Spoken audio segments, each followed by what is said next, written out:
Di sini saya akan membahas tentang tes karakteristik pribadi pada materi jejaring kerja.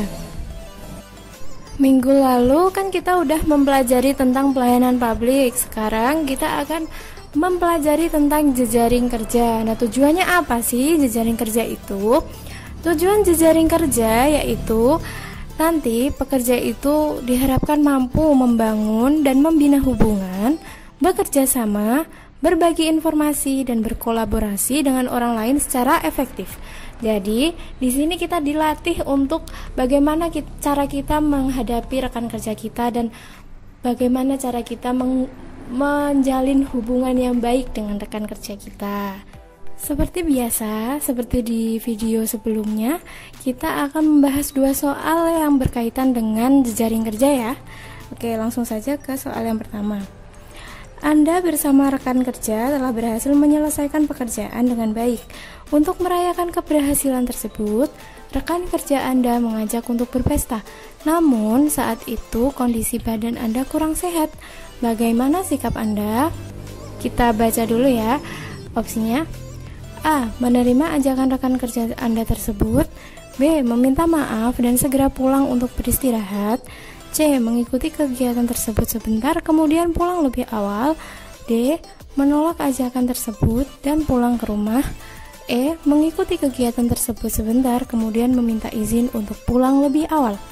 Nah, kira-kira jawabannya apa ya? Kita cari poin yang paling tinggi. Oke. Sudah, teman-teman sudah memilih? Jadi gini pembahasannya ya.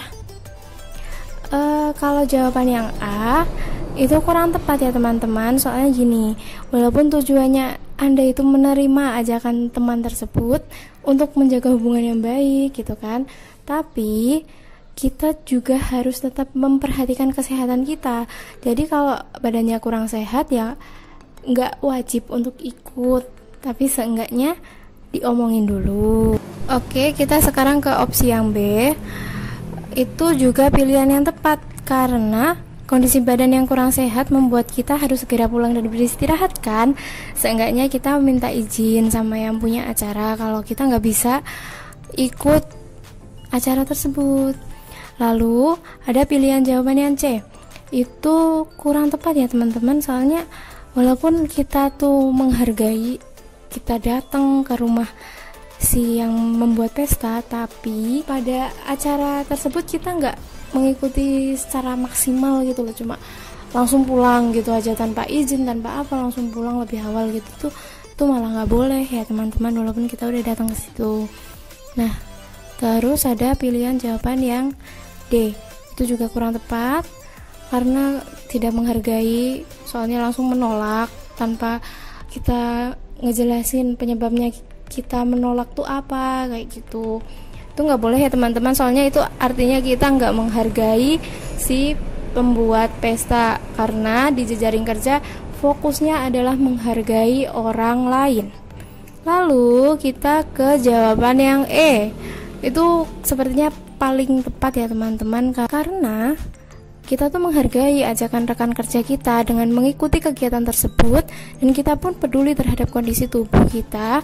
Lalu kita meminta izin pulang lebih awal karena kondisi badan kurang sehat.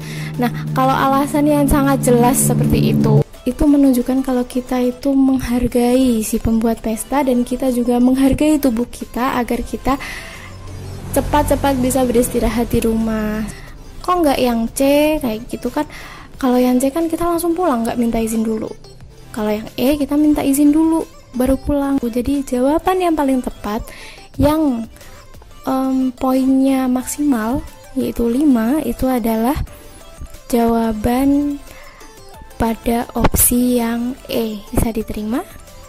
Lanjut ya, kita ke soal nomor 2.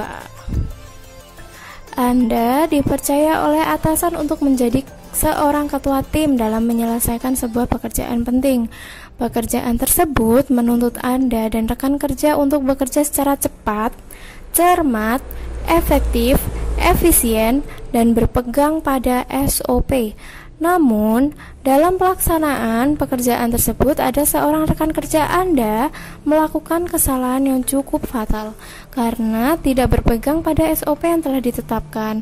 Bagaimana sikap Anda? A. Membicarakannya dengan atasan tentang permasalahan tersebut. B. Berdiskusi dengan rekan kerja lain untuk mengambil keputusan. C. Memintanya untuk mempertanggungjawabkan kesalahan kepada atasan. D. Mengeluarkannya dari tim serta menuntut pertanggungjawaban. E. Menganalisis kesalahan yang telah diperbuat oleh rekan kerja Anda tersebut. Oke, sekarang silahkan dipilih ya teman-teman. Jawaban yang menurut teman-teman itu poinnya yang paling tinggi. Oke, sudah ya. Nah, sekarang kita bahas nih satu-satu opsinya. Pilihan jawaban A itu nggak tepat ya teman-teman, karena atasan itu telah mempercayakan proyek itu kepada kita. Jadi kita itu dituntut untuk dapat mengambil keputusan terkait permasalahan tersebut, karena kita kan ketua timnya, pemimpinnya. Jadi kita harus bisa memutuskan tindakan apa yang harus kita ambil, seperti itu. Lalu yang B itu pilihannya yang tepat ya teman-teman. Bagus itu, karena walaupun kita ketua tim, dalam mengambil keputusan sebaiknya tetap berdiskusi dengan rekan kerja lainnya agar keputusan yang dihasilkan lebih baik dan tidak menimbulkan permasalahan baru yang lebih besar. Oke, sekarang ke pilihan jawaban yang C. Itu kurang tepat ya teman-teman, soalnya gini, karena kita tuh seorang ketua tim, sehingga kita tuh nggak boleh lepas dari pertanggungjawaban dari kesalahan yang dilakukan oleh rekan kerja kita, seperti itu, nggak boleh lepas tanggung jawab, gitulah intinya. Lalu yang D itu pilihan yang nggak tepat juga, karena kita tidak bisa menunjukkan kemampuan untuk mengendalikan diri yang sangat diperlukan oleh seorang ketua tim dalam rangka menjaga kekompakan tim. Lalu yang jawaban yang E itu boleh juga tepat, karena menganalisis kesalahan yang telah diperbuat oleh rekan kerja kita merupakan salah satu cara untuk mengetahui dan mencari solusi permasalahan dari kesalahan yang dilakukan oleh rekan kerja tersebut.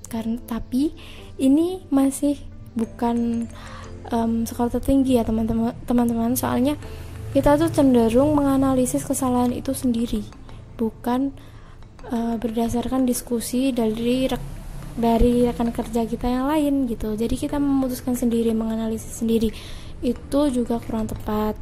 Dan lebih baik kita memilih jawaban yang B, karena kita berbicara tentang tim, mau baik mau buruk kita harus selesaikan bersama-sama, nggak boleh diselesaikan sendiri. Oke, ternyata udah 2 soal ya yang kita bahas, tapi aku masih punya 1 soal lagi. Silahkan dikerjakan, lalu nanti jawabannya ditulis di kolom komentar ya.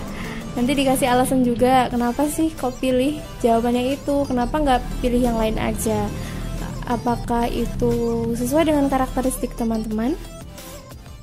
Oke, sekian dari saya, terima kasih.